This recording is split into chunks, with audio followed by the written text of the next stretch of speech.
नमस्कार साथियों। हम जो है HSTET केमिस्ट्री का पेपर जो 2018 का था उसको सॉल्व कर रहे हैं। और ये जो 100 क्वेश्चन हैं, अगर इन 100 क्वेश्चन को सॉल्व करोगे तो बहुत सारे कॉन्सेप्ट क्लियर होंगे। बिल्कुल मन से करिएगा इसको। और ये जो क्वेश्चन जो अगर वो जो 2018 में जिन कैंडिडेट ने एग्ज़ाम दी होगी उनको लग रहा होगा कि जैसे जैसे सॉल्व करते जाओगे कि अच्छा ये पेपर इतना इजी था, बस थोड़ा कॉन्सेप्ट लगाने थे। कई चीज़ें जो खुद के कॉन्सेप्ट भी लगाओ ना तो वहाँ से भी बहुत सारे क्वेश्चन जो है सही करके जा सकते हो आप। ठीक है। और मैंने इससे पहले जो है 50 क्वेश्चन तक करवा दिए हैं। उसके वीडियो अवेलेबल हैं चैनल पर। इसकी एक प्लेलिस्ट अलग से बना देंगे, उसमें प्लेलिस्ट में सारे वीडियो मिल जाएंगे आपको। HSTET की एक प्लेलिस्ट अलग से बन जाएगी, उसमें सभी वीडियो आपको अवेलेबल रहेंगी। जो जो मेरे से हेल्प होगी वो मैं मेरी तरफ से करूँगा। चलिए आज बात करते हैं 51 से चालू करते हैं। और ये वही पेपर है जो 2018 में पूछा गया था। ठीक है, अब आपको 2023 में एग्ज़ाम देना है। समय कब निकलेगा पता ही नहीं चलेगा आपको। समय को ऐसा नहीं कि कल टालने की आदत ना डाले, बिल्कुल 2 महीने तक तो कुछ भी ना टाले तो बढ़िया रहेगा, आपके लिए फ़ायदा रहेगा। चलिए, निम्न अभिक्रियाओं में से एक असमानुपातन अभिक्रिया के लिए एक उदाहरण है ना। अब यहाँ पे कुछ क्वेश्चन जो लॉजिकली तरीके से भी करो तो भी कोई दिक्कत नहीं है कि यहाँ पे कौन सी अभिक्रिया है जो डिफरेंट टाइप की दिख रही है अपने को। इसमें देखिए आपको कौन सी अभिक्रिया है जो अपने को सभी से डिफर दिख रही है। और जो डिफर दिख रही है वो अभिक्रिया कौन सी है, देखिए बताइए जल्दी से। पहली वाली रिएक्शन जो सबसे डिफर दिख रही है मुझे, ठीक है, जिसमें केवल एक ही रिएक्टेंट ले रखा है, बाकी सभी में दो दो रिएक्टेंट ले रखे हैं। आपको समझ में आ रहा है आपको? ठीक है। तो ऐसी रिएक्शन जिसमें एक ही सब्सटेंस, मतलब एक ही अभिकारक दो उत्पाद देता है, उसे क्या कहते हैं? असमानुपातन अभिक्रिया है। यहाँ पे अभिकारक एक ले रखा है और उत्पाद आपको दो मिल रहे हैं, तो ये वाली रिएक्शन असमानुपातन अभिक्रिया कहलाती है। बाकी सभी में दो अभिकारक दो उत्पाद बन रहे, दो अभिकारक दो उत्पाद बन रहे, दो रिएक्टेंट दो प्रोडक्ट बन रहे। क्लियर है? तो ए वाला बिल्कुल सही है। अगला है आपके सामने हाजिर क्वेश्चन। निम्नलिखित में से उस औषधि को पहचानिए जो प्रभावी रूप से अम्लनाशक के रूप में उपयोग की जा सकती है, एसिडिटी के लिए यूज़ की जाती है। और उस औषधि का नाम है रेनिटिडिन। और रेनिटिडिन मैं अक्सर लेता रहता हूँ, कभी कभी छाले हो जाते उस टाइम पर, मुंह में छाले होते तो एसिडिटी कम करने के लिए दी जाती है। और ये रेनिटिडिन मैंने खुद ने भी जब इप्का लेबोरेटरीज में केमिस्ट था वहाँ पे बनाते थे। तो रेनिटिडिन हो जाएगा इसका सही नाम, है ना। निम्नलिखित में उस औषधि को पहचाने जो प्रभावी रूप से अम्ल अम्लत्वनाशक के रूप में उपयोग में की जाती है। ओके। बाकी ये तो है, ये वाली एंटी हिस्टामिन औषधि हो जाएगी। ये एंटीबायोटिक है और ये भी एंटी हिस्टामिन है। ये एंटा एसिड्स हैं एसिडिटी को कम करने के लिए। आगे बात करें, उस यौगिक को पहचाने जो NaOH के साथ अभिक्रिया नहीं करता है। कौन सा कंपाउंड जो है जो NaOH के साथ अभिक्रिया नहीं करेगा? BeO, SiO2, B2O3 या CaO? तो यहाँ पर इसका सही ऑप्शन है CaO। CaO क्या है? क्षारीय ऑक्साइड है। और क्षारीय ऑक्साइड होने के कारण ये जो क्रिया नहीं करेगा, इसमें इसकी +2 ऑक्सीडेशन स्टेट आ रही है। इसकी आएगी 3 दूनी 6, 6/2 +3 आएगी। और इसकी आएगी +4 ऑक्सीडेशन स्टेट, इसकी +2 आएगी। लेकिन ये ज़्यादा क्षारीय है, CaO क्या है? ज़्यादा क्षारीय BeO से। तो क्षारीय ऑक्साइड होने के कारण जो है ये हो रहा है, ये जो है NaOH से क्रिया नहीं करेगा, CaO। क्लियर है? आगे बढ़े, चलिए। CaO,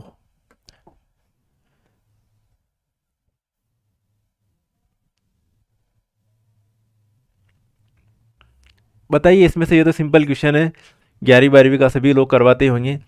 तो सम इलेक्ट्रॉनिक और समस्थानिक दोनों बताने आपको, सम इलेक्ट्रॉनिक और समस्थानिक।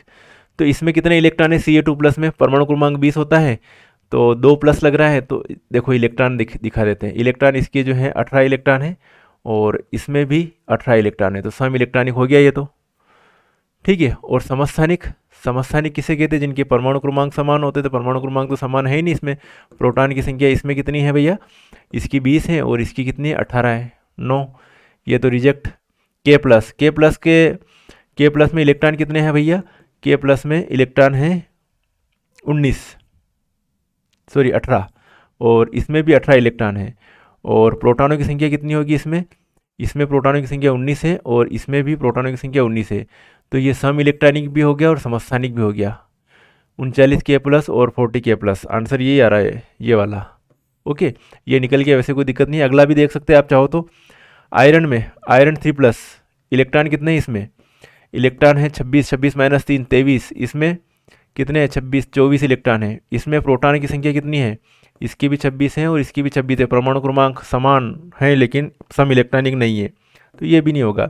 Na में इलेक्ट्रॉन की संख्या कितनी है? यहाँ पर 11 है और यहाँ पर 10 है। प्रोटॉन की संख्या दोनों में सेम है, 11 और ये 11, तो ये वाला ऑप्शन सही है, K+। ओके, क्लियर है? यहाँ समझ में आ गया होगा। चलो बेटा आगे भैया आगे बढ़ते हैं। अगला क्वेश्चन आपको, निम्नलिखित में से किस अभिक्रिया में H2O2 एक अपचायक के रूप में कार्य कर रहा है? कौन सा H2O2 है, कहाँ, जहाँ पर वो अपचायक के रूप में कार्य कर रहा है, मतलब दूसरे का अपचयन कर दे वो अपचायक, दूसरे का अपचयन कर दे वो अपचायक। तो किसका अपचयन कर रहा है? यहाँ पर ये इसका अपचयन कर रहा है, Ag2O में से ऑक्सीजन को छीन रहा है, तो Ag2O का क्या हो रहा है? अपचयन हो रहा है, रिडक्शन हो रहा है। तो ये वाली रिएक्शन सही होगी, बाकी जगह कुछ नहीं है, अपचायक का काम नहीं कर रहा है। क्लियर है? तो सी वाला ऑप्शन इसका सही है। आगे बढ़े। निम्नलिखित में से कौन सा सेट रुबिडियम के संयोजी इलेक्ट्रॉन का प्रतिनिधित्व करता है? यहाँ पर क्वांटम संख्या दी हुई है और क्वांटम संख्याएं से क्वेश्चन भी एक आता ही आता सिंपल वे में। तो रुबिडियम, तो लिथियम, सोडियम, पोटेशियम, रुबिडियम। ठीक है, लिथियम का लास्ट में क्या लिखते हैं? 2s1, इसके लास्ट में लिखते हैं अपन 3s1, इसके लास्ट में लिखते हैं 4s1 और इसके लास्ट में लिखते हैं अपन 5s1। अब भाई 5s1 जो लिखा हुआ है 5s1, तो N, L, M और S निकालनी है। तो N क्या होगा 5s1 के लिए? 5। N, L क्या होगा S के लिए? 0 होता है, M भी 0 होता है और S क्या है? +½ है। तो ये चारों क्वांटम संख्या निकल के आ गई आपकी, ये वाला ऑप्शन सही है। ओके, +½ पहला वाला ऑप्शन ही सही है, इसका क्वांटम संख्या निकालना आना चाहिए। और मोटे मोटे तौर पर आपको जो है अगर केमिस्ट्री अच्छे से करना है तो 2 टॉपिक अच्छे से करना, केमिकल बॉन्डिंग और पेरियोडिसिटी। पेरियोडिसिटी और केमिकल बॉन्डिंग बेस है केमिस्ट्री का, अगर ये अच्छे से कर लिए तो बहुत सारी चीज़ें आपकी, बहुत से क्वेश्चन क्लियर हो जाएंगे। आगे बढ़े। निम्नलिखित में से कौन सा एमीन ग्रेबियल थैलेमाइड संश्लेषण द्वारा नहीं बनाया जा सकता? कौन सा एमीन है ऐसा है जो ग्रेबियल थैलेमाइड अभिक्रिया द्वारा नहीं बनाया जा सकता है? ठीक है, तो ग्रेबियल थैलेमाइड अभिक्रिया की जो बात करते हैं उसमें एन मिथाइल फेनिलेमिन है ना, एन मेथिल फेनिलेमिन, ये वाला है एन मेथिल फेनिलेमिन। एन मेथिल फेनिलेमिन ये जो है नहीं बनता है ग्रेबियल, बाकी सभी बनते हैं। ब्यूटीलेमिन बनता है, 2-फेनिल एथिलेमिन बनता है, एन प्रोपिलेमिन भी बनता है, सभी बनते हैं, ये नहीं बनता भैया। ठीक है, ग्रेबियल थैलेमाइड संश्लेषण द्वारा तैयार नहीं किया जा सकता। आगे, निम्न में से कौन सा तत्व तीसरी आयनन तापी सर्वोच्च उपेक्षित है? तो यहाँ पर कौन कौन से एलिमेंट दे रखे हैं? एक तो भैया बेरिलियम दे रखा है, एक दे रखा है उधर दे रखे हुए मैग्नीशियम, एक दे रखे हुए बोरान और एक दे रखे हुए एल्यूमिनियम। ठीक है, तो इनका कॉन्फ़िगरेशन जो होता है इसका तो होता है लास्ट संयोजी कक्षा का, है ना। इसका क्या होता है 2s2 2p1, तो तीसरा इलेक्ट्रॉन निकल रहा संयोजी कक्षा से निकल रहा है 3s2 3p1, तीसरा इलेक्ट्रॉन संयोजी कक्षा से निकलेगा। यहाँ पर इसका जो है लास्ट में कॉन्फ़िगरेशन होगा 3s2 और इसका होगा 2s2। ठीक है, तो ये संयोजी कक्षा के दो इलेक्ट्रॉन निकाल लो जहाँ तक ठीक है, लेकिन तीसरा इलेक्ट्रॉन निकालने दो, निकालोगे तो निकलने नहीं देंगे। तो होगा क्या कि तीसरा इलेक्ट्रॉन इसमें से भी निकलेगा और तीसरा इलेक्ट्रॉन को निकालने के लिए जो ऊर्जा दी जाएगी उससे तृतीयक आयनों ऊर्जा कहेंगे, टर्शरी आयनोजेशन एनर्जी कहेंगे। अब इसका आकार तो बड़ा है और इसका आकार छोटा है, तो इसके इलेक्ट्रॉन को निकालने के लिए ज़्यादा मशक्कत करनी पड़ेगी, सबसे ज़्यादा आयरन ऊर्जा इसके लिए चाहिएगी, तो बेरिलियम आएगा इसका सही ऑप्शन। क्या आएगा? बेरिलियम। तीसरी आयरन ऊर्जा सर्वोच्च अपेक्षित है किसके लिए? बेरिलियम के लिए। बेरिलियम बोलेगा नहीं निकालने दूंगा भैया तीसरा इलेक्ट्रॉन, तो ठीक है, तभी तो ये +2 ऑक्सीडेशन स्टेट शो करते हैं। निम्नलिखित में से कौन सा इथेन 1,2 डायोल का सर्वाधिक स्थिर अनुरूपक है? एथेन, ये है एथेन जो लिखते हैं ना अपन CH3 ये एथेन। अब 1,2 जगह OH जोड़ दो, ये OH लगा दिया और ये C और ये H और ये H और ये H। अब भाई साहब ये जो कन्फर्मेशनल आइसोमेरिज्म है, कौन से आइसोमेरिज्म में? कन्फर्मेशनल आइसोमेरिज्म दे रखे हैं ये।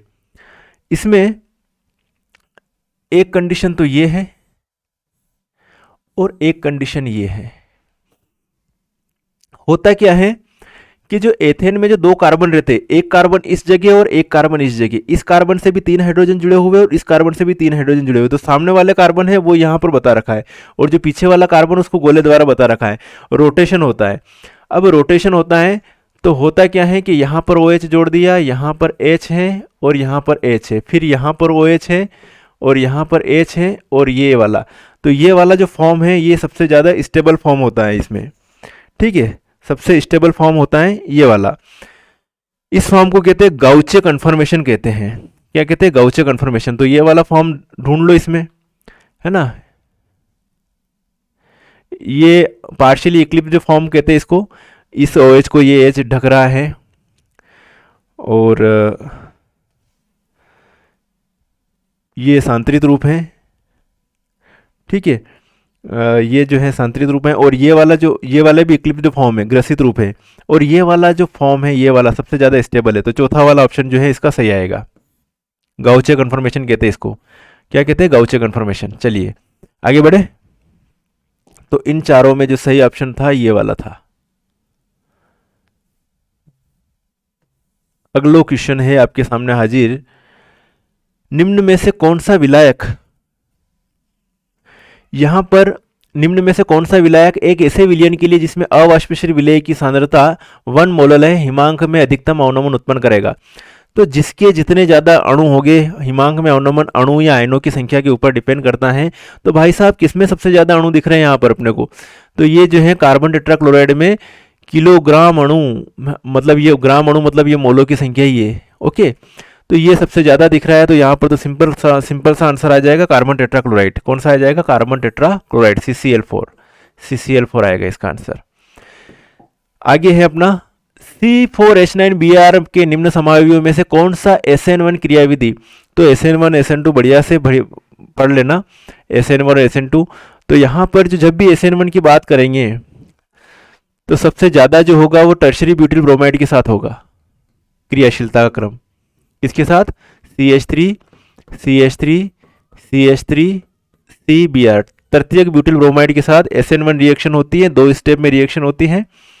SN1 रिएक्शन जो होती है, पहले क्या होता है? कार्बोकेटायन बनता है, दूसरी स्टेप में कार्बोकेटायन न्यूक्लियोफाइल के साथ रिएक्ट करके मेन प्रोडक्ट बनाता है। और जो SN2 रिएक्शन है उसमें न्यूक्लियोफाइल और अभिकारक दोनों ही एक साथ पार्टिसिपेट करते हैं, ट्रांजिशन स्टेट का फॉर्मेशन होता है। ठीक है, और फिर मेन प्रोडक्ट बनता है। तो ये CH3Br ये SN2 रिएक्शन के लिए भाई साहब ट्रांजिशन स्टेट का फॉर्म होता है, और तृतीयक ब्यूटिल ब्रोमाइड की क्रियाशीलता SN1 रिएक्शन के लिए। तो तृतीयक ब्यूटिल ब्रोमाइड यहाँ पर पहला वाला याद रखना, टर्शरी ब्यूटिल ब्रोमाइड क्रियाशीलता का क्रम।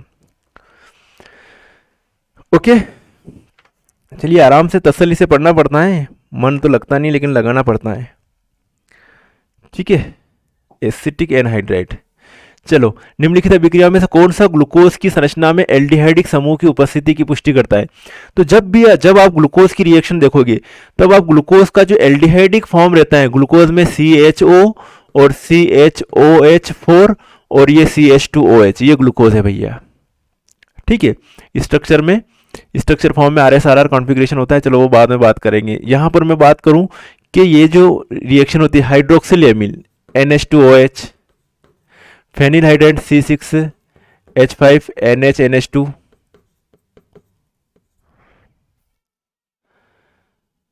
और NaCN या HCl, इन सभी के साथ जो है क्या भैया ये ग्लूकोज का कौन सा पार्ट रिएक्ट करता है? ये ऑक्सीजन निकलता है और यहाँ पर ही रिएक्शन होती है सारी जो भी है ना। H2 निकलता है, यहाँ का इसका H2 निकलेगा, यहाँ पे ये H2 निकलेगा और ये जुड़ता है। एसिटिक एनहाइड्रेट जो भाई साहब इसको छोड़ के बाकी जो है इनके साथ रिएक्शन करने चला जाता है। ये जो OH भाग रहता है ना, इससे इनके साथ रिएक्शन करने चला जाता है। तो ये लिखा हुआ कि निम्नलिखित अभिक्रियाओं में से कौन सा ग्लूकोज संरचना के लिए एल्डिहाइडिक समूह की उपस्थिति को पुष्टि नहीं करता है? तो एसिडिक एनहाइड्राइड के साथ अभिक्रिया करवाओगे ग्लूकोज की, ये नहीं पुष्टि करेगा। किसके साथ? एसिटिक एनहाइड्राइड के साथ रिएक्शन करवाओगे, ये ग्लूकोज में एल्डिहाइड ग्रुप है कि नहीं है इसकी पुष्टि नहीं करेगा, इसको कोई लेना देना नहीं है। आगे निम्न संक्रमण धातु मिश्रण आयनों में से किसमें रंगीन आयन उम्मीद है। ओ भाई रंगीन आयन ढूंढना है अपने को इसमें। तो ये तो सिंपल बात है भाई। सिंपल बात इसलिए है कि रंगीन आयन में जिसमें अयुग्मित इलेक्ट्रॉन होंगे उसके अंदर रंगीन आयन होंगे। तो ये तो बच्चों का क्वेश्चन है, खैर ठीक है। TiH2O6 4+, तो टाइटेनियम 4+, तो टाइटेनियम 22 3D2 4s2, तो सभी इलेक्ट्रॉन निकल चुके हैं, 3D0 4s0 हो गया। तो ये तो भैया रंगहीन होगा, रंगहीन कलरलेस होगा। अब पकड़े FeCN6 को, FeCN6 की ऑक्सीडेशन स्टेट कितनी आ रही है, 6+3 आ रही है। तो Fe3+ ऑक्सीडेशन स्टेट आ रही है। तो Fe3+ का क्या लिखूं, 3D5 4s0 ये लिखना पड़ेगा ना। और 3D5 4s0 अपन लिख रहे हैं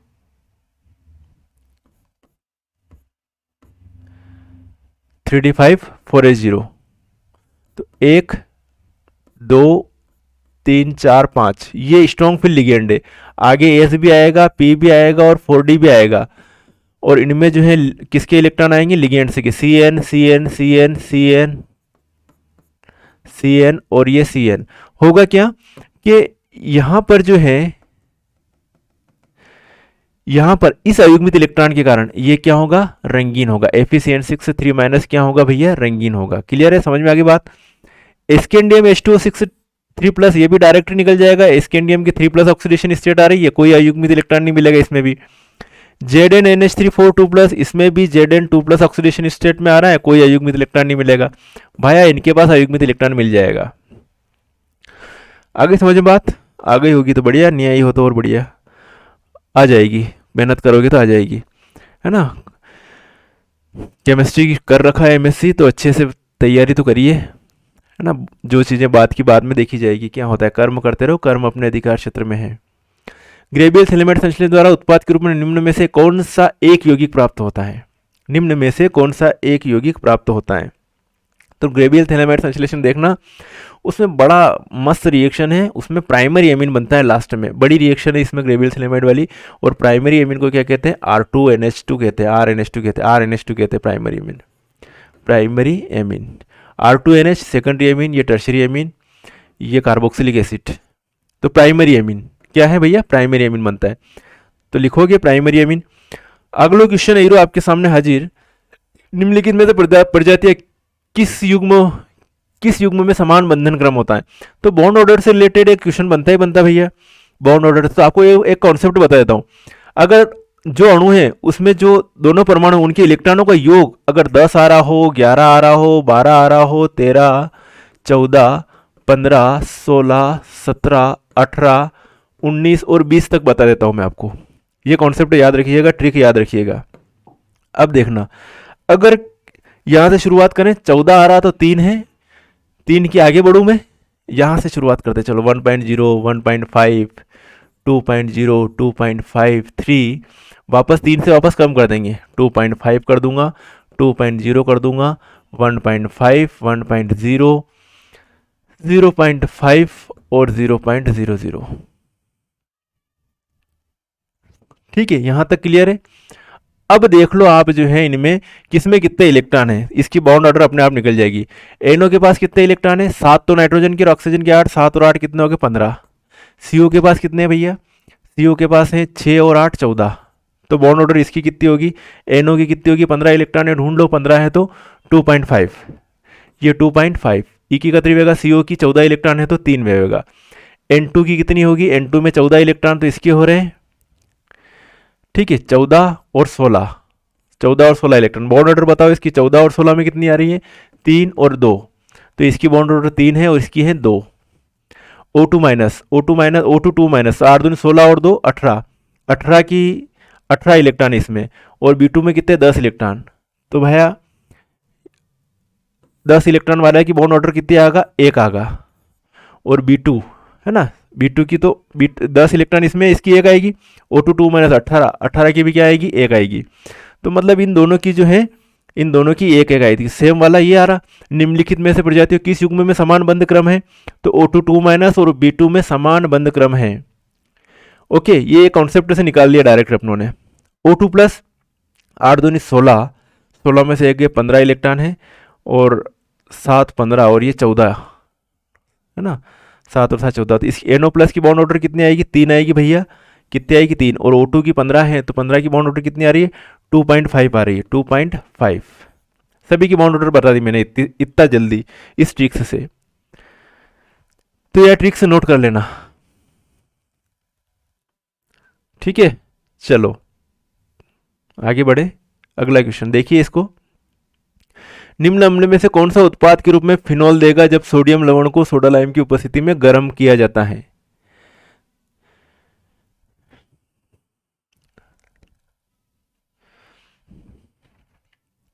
तो ये जो है इसका सही आंसर है सैलिसिलिक एसिड। निम्न में से कौन सा उत्पाद के रूप में फिनॉल देगा, सैलिसिलिक एसिड जो है ये क्या देगा आपको, फिनॉल देगा, सैलिसिलिक एसिड। अगला है क्वेश्चन आपके सामने, समतापमान ओजोन में रिक्तीकरण से वायुमंडल की कौन सी परत प्रभावित होती है। तो वायुमंडल की जो है समताप मंडल प्रभावित होता है। कौन सा प्रभावित होता है, समताप मंडल।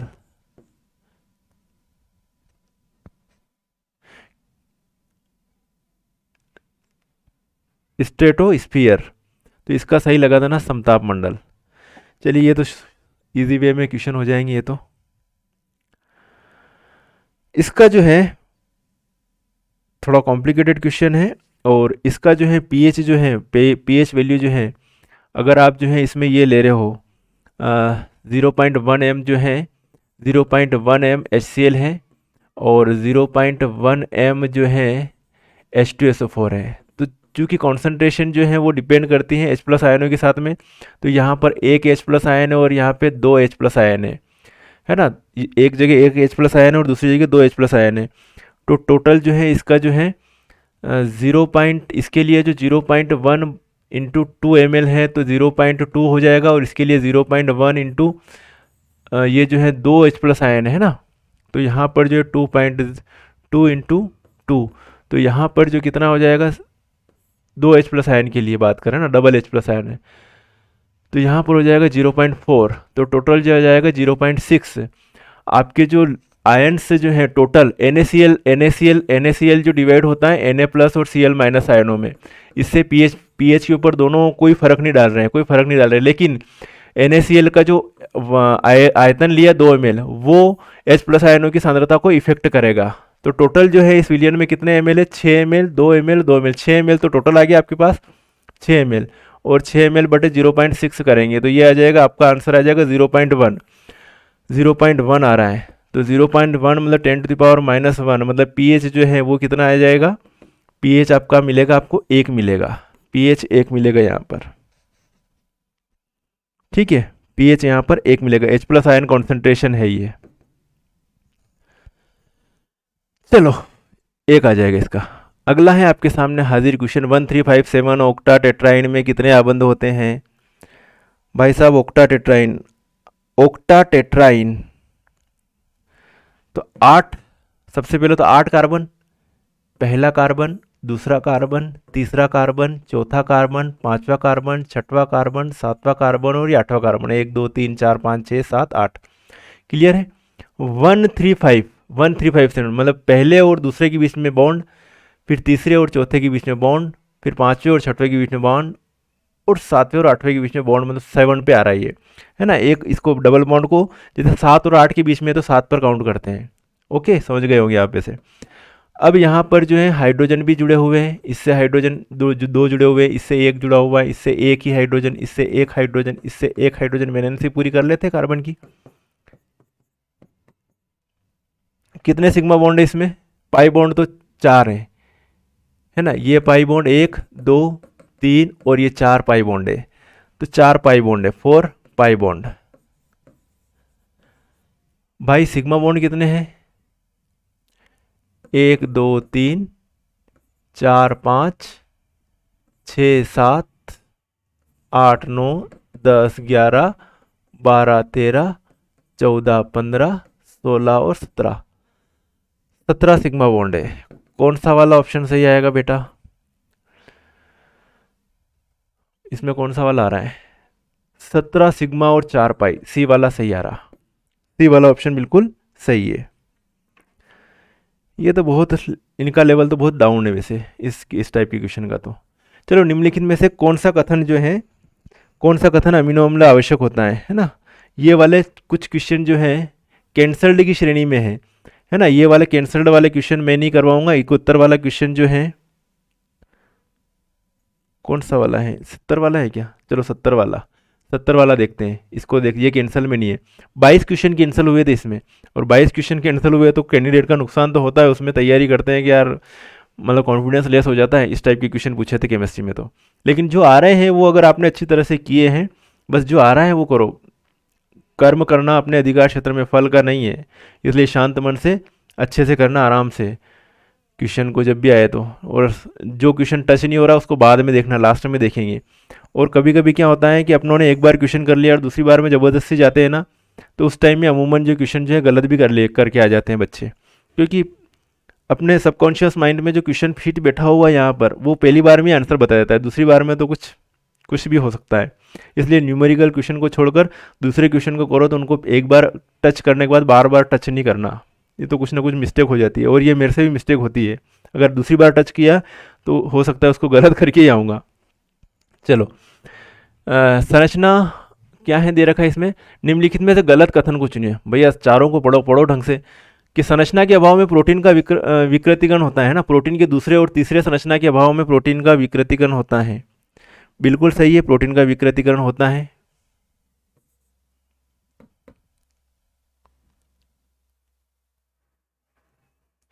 प्राइमरी की में नहीं होता है ना, प्राइमरी में विकृतीकरण और सेकेंडरी और टर्शरी में होता है। तो यस, सत्य है बिल्कुल। प्रोटीन के तृतीयक संरचना में इसकी पूर्ण त्रिआयामी संरचना को प्रदर्शित किया जाए, 3 डायमेंशनल स्ट्रक्चर होती है तृतीयक संरचना, बिल्कुल सही है। अगला है आपके सामने हाजिर, प्रोटीन एंटीबायोटिक वे प्रोटीन होते हैं जो शरीर को बाहरी जीवों से आक्रमण के विरुद्ध बचाव करते हैं, बिल्कुल सही है। बीटा कैरोटीन मौजूद पंजे और आवरण वाले सरीसृपों के प्रति समांतर बीटा चुन्नटदार परत की बनावट होती है। ये वाला जो है ये कथन गलत कथन है, ये वाला नहीं होता है ना, तो ये इसको जो है कैंसल। ये वाला, इसका चौथा वाला सही है। निम्न में से गलत कथन ये वाला चौथा वाला है। चलिए भाई साहब, निम्नलिखित में से कौन सा एमिनो अम्ल आवश्यक है। कैंसल में आया था भैया ये वाले सारे क्वेश्चन कैंसल्ड वाले नहीं करवा रहा हूँ मैं, कैंसल वाले को हटा दो भाई। यहाँ से इतने सारे क्वेश्चन कैंसल वाले आए थे। कैंसल कैंसल कैंसल भाया, कैंसल कैंसल, ठीक है। कैंसल वाले क्वेश्चन में मैं अपनी एनर्जी वेस्ट नहीं करूँगा, ठीक है। इसमें कुछ भी हो सकता है, कैंसल कुछ ना कुछ रीज़न से कैंसिल किए थे ये। तो कैंसल वाले क्वेश्चन देखो, ये कैंसल वाले ढेर सारे क्वेश्चन कैंसिल हुए थे इसमें 2018 वाले में। तो कुछ पहले तो सुनने में आ रहा था कि इतने ज़्यादा क्वेश्चन कैंसिल है तो परीक्षा डबल हो सकती है, एग्ज़ाम वापस से ले सकते हैं, लेकिन नहीं हुआ था फिर। कैंसल कैंसल, 92 वाला भी कैंसल। चलो 93 वाला देखते हैं, ये कैंसल नहीं है, देख लेते हैं 93 वाला। चलो देखो तो इसको 93 वाला, इसका क्या होगा आंसर।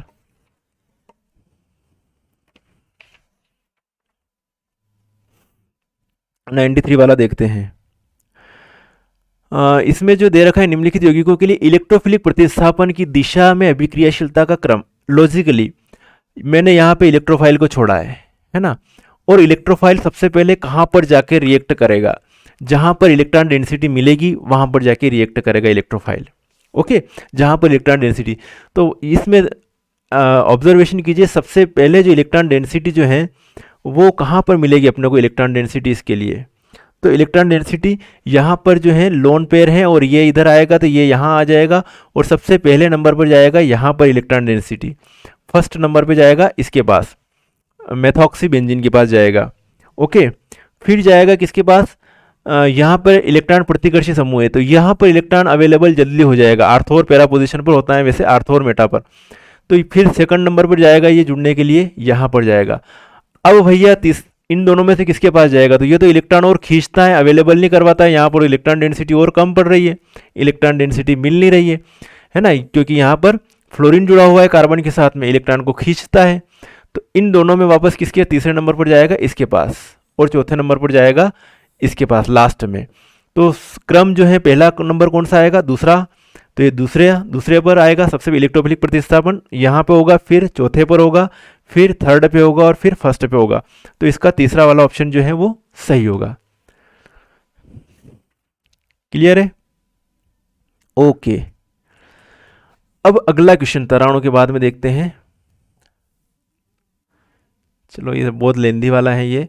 अगला ये क्वेश्चन देख लेते हैं। क्वेश्चन है, दी गई अभिक्रिया में प्रमुख उत्पाद को पहचानिए। इस अभिक्रिया में मेन प्रोडक्ट को पहचानना है आपको कि मेन प्रोडक्ट क्या है, इसमें मेन प्रोडक्ट क्या है। तो यहाँ पर जो रिएक्शन दे रखी है, ये रिएक्शन है बेंजीन की रिएक्शन है, C6H6 की रिएक्शन है। किसके साथ में रिएक्शन करवा रखी है? ये CH3 और ये CH3 लिखा हुआ है और फिर लिखा हुआ है ये H है यहाँ पर, है ना, CH, और ये CH2OH। होगा क्या यहाँ पर? कौन H2SO4 के साथ रिएक्शन करवा रही। H2SO4 निर्जलीकारक है, हाइड्रोलिसिस का मतलब इसका जो है वाटर मॉलिक्यूल को खींच लेगा या निकाल लेगा। तो OH यहाँ से निकला और एक H यहाँ से निकला, तो माइनस H2O हो गया। होगा क्या कि ये C6H6 हो गया, C6H5 हो गया, और ये जुड़ जाएगा डायरेक्टली इस कार्बन से। ओके, और ये हाइड्रोजन पहुँच जाएगा इसके पास में, तो ये हो जाएगा CH3 और ये CH3। इस टाइप का कुछ कंपाउंड बनेगा। कहाँ पे आ रहा है? ये वाला आ रहा है, C6H5 CH3। चलो आगे देखते हैं अपन। ये वाला क्वेश्चन देख लेते हैं एक और। तो ये वाला क्वेश्चन है बहुत सिंपल है। बस इसमें आपको जो है पहले तो क्रम निर्धारित कर लो, इन सब में क्रम निर्धारित कर लो, है ना। इलेक्ट्रोड विभव सबसे ज़्यादा किसका है? यहाँ पर दे रखा है -293 कर दो, 2.93 करो, लिखो। फिर जो है माइनस में -1.66, फिर दे रखा है +0.8, और फिर दे रखा है +1.81, ये दे रखा है भैया।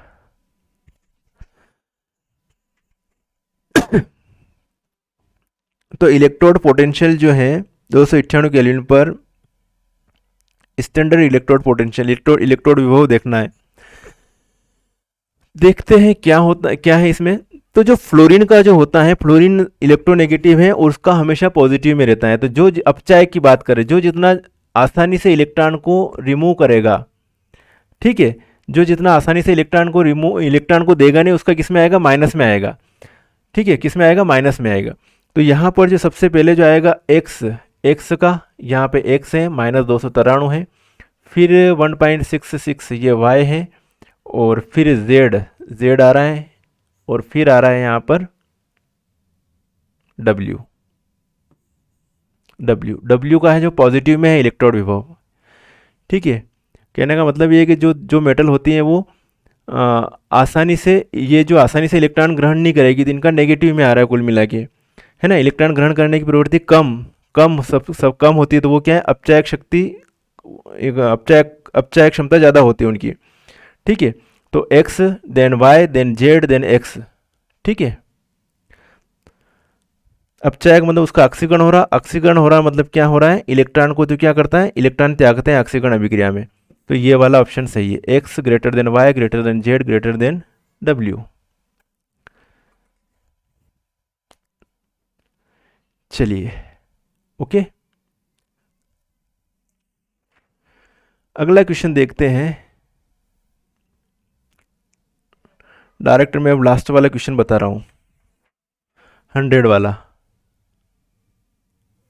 ये वाला क्वेश्चन 100 वाला। बाकी जो क्वेश्चन छूट गए वो फिर कभी देखेंगे। यहाँ पे क्वेश्चन है आपका कि अम्लीय माध्यम में MnO4 माइनस Mn2+